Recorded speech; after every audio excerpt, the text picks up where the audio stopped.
Hello, my name is Lindsay Foster, and I want to apologize in advance for this video, period.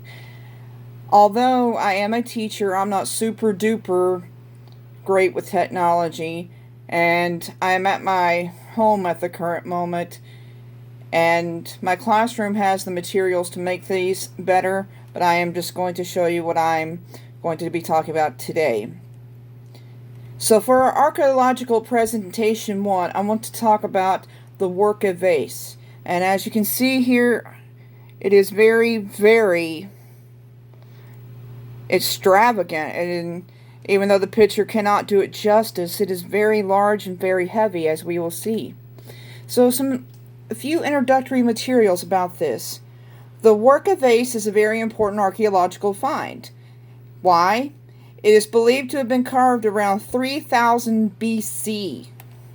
And the discovery was made at Uruk. Warka is the modern name, Uruk is the ancient name, and it is in modern-day Iraq. Its decoration, we find an example of cosmology of ancient Mesopotamia. And cosmology is roughly defined as the viewpoint of how the origins of the universe began. So, especially in days before the printing of our holy scriptures, we had to rely on artwork and other materials like this to find out what people believed. As a social studies teacher, I can say that prehistory is defined as a time before written records.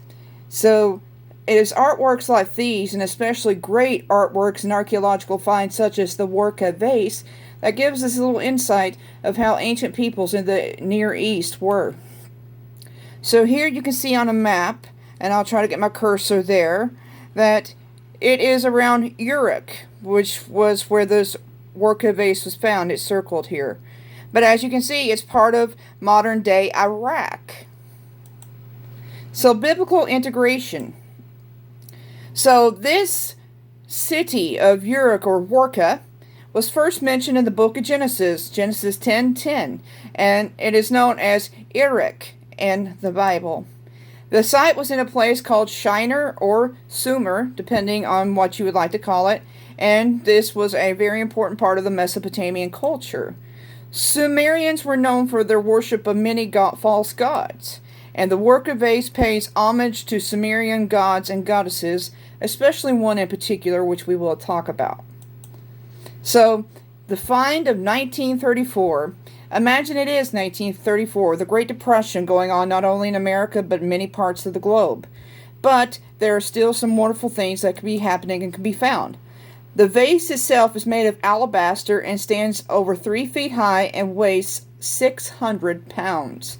So as we can see, that was very sturdy and strong material, and it was very large. And it was discovered in 1934 by German excavators working at Uruk in a ritual deposit, which defined is a burial undertaken as part of the ritual, and it was found in a ritual deposit of the temple of Inanna, the goddess of love, fertility, and war, and the main patron of the city of Uruk, the main goddess of the entire place. And there is a bronze symbol of Inanna. So because of its significant size where it is found, the precious material from which it's carved, and the complexity of its relief decoration, it was clearly monumental, important, and something that was admired and valued. And the carvings on the outside of the vase run up around the top in 4 different bands, but our historians call these bands registers. So here we can see on this screen, and I'm also going to be putting this presentation upon the discussion panel.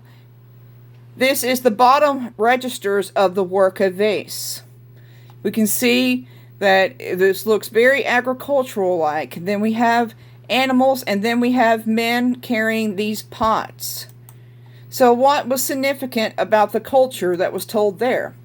It's thought that the bottom registers are actually representative of the agricultural farming society of Warka, and it's completely plausible to believe that was the case. because the Tigris and Euphrates rivers were nearby and it supplied water to the region. And as most history classes will tell you, that civilizations pop up and thrive where there was constant water supplies or watersheds. So, farming was a top commodity in the Mesopotamian market of the ancient Near East. And to further illustrate this point, we saw those animals earlier. There are sheep that march to the right in formation just like they were being herded, and this makes it more historically accurate because herding was the agricultural method of formation during the Mesopotamian reign. So, and then we saw the other band, which was the 9 men. There were 9 men on that band. Register. What were they saying? What was their significance? There was a group of 9 identical men that marched to the left in this register. And each man holds a vessel in front of his face which appeared to contain the products of Mesopotamian agricultural system, which include fruits, grains, wine, and meat. And the men are nude, they are muscular and closely and evenly grouped, creating a sense of rhythmic activity. And nude figures in the ancient Near Eastern art are meant to be understood as humble and low status. So we can assume that these men are servants or slaves, and because of marching in perfect formation and bringing the agricultural products, they're either bringing it to their masters or to worship the goddess Inanna.